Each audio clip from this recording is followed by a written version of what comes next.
You're standing on a balcony, nice view, and your brain, calm as anything, goes, what if you jumped? You don't want to, that's the weird part.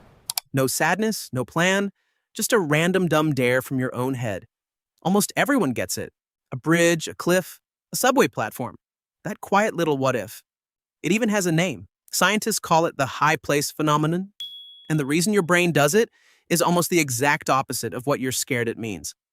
So why does your brain yell jump the second you're safe and standing still? Okay, here's the boring, reassuring truth up front. Because you deserve it before the science. That urge is not a death wish. It doesn't mean something's broken in you, and it doesn't mean you're secretly suicidal. It's a wiring hiccup. Your brain runs two systems at different speeds, and one of them just misread a memo. The fast one saw the edge, slammed the brakes, and yanked you back before you even clocked the ledge.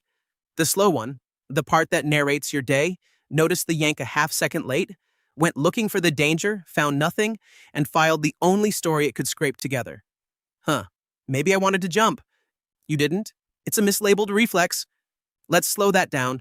Your threat detection system is old and fast and dumb. Dumb the way a smoke alarm is dumb. It doesn't check what's burning. It just screams.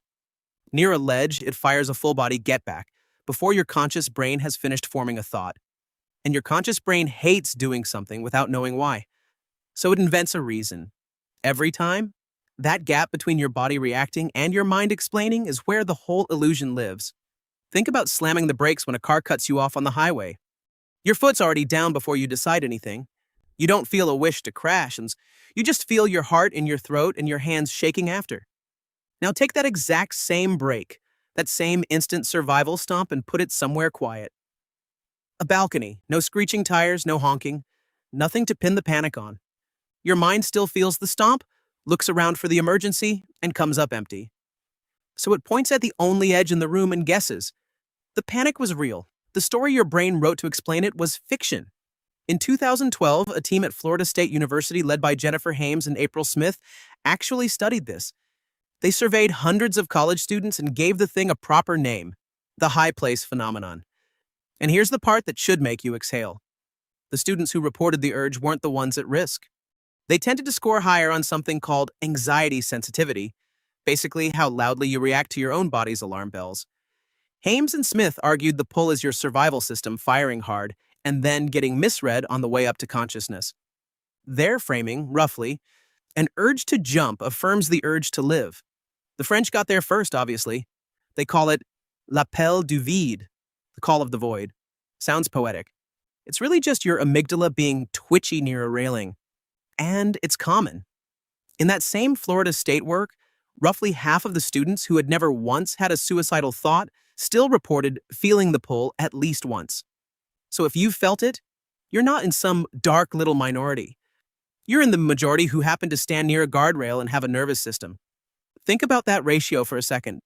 Half the people who've never had a dark thought in their lives have still felt the exact pull you're worried about. It's practically a standard feature. Why heights, though? Why not the produce aisle? Because your brain takes falling personally. Humans evolved with a hardwired dread of edges. Back in 1960, psychologist Eleanor Gibson ran the famous visual cliff experiment and found that even crawling babies hesitate at what only looks like a drop. Nobody taught them. The height alarm is one of the oldest, jumpiest circuits you own. Put it next to a real ledge and it overcorrects. Big reaction, zero actual threat, one very confused narrator. Same glitch, dialed up. And this isn't some solo weirdo thought either. It's part of a whole family. Your brain constantly runs random what-if scripts. What if I swerved into that lane? What if I said the worst possible thing right now? What if I let go of the wheel? Psychologists call these intrusive thoughts, and almost everyone has them. All day, mostly unnoticed, they're static. Your brain generates 100 throwaway what-ifs a day and quietly deletes 99 of them before you ever notice. The call of the void is just the one with the best marketing and the scariest stage lighting. It sticks because heights already scare you, so the thought lands harder and refuses to leave. That's not your character leaking out. That's a filing error with dramatic timing. Don't think about that too hard. So here's the reversal. That jolt on the balcony feels like your brain glitching against you. It's the opposite. The urge only exists because your survival system worked, loudly, instantly, before you could vote on it. The jump feeling is the echo of a save. A brain that didn't care about the edge wouldn't yank you back at all, and you'd feel nothing. And honestly, that would be the concerning version. The people who feel the void loudest are running the most sensitive alarm. That's a system doing overtime to keep you here, not one plotting against you.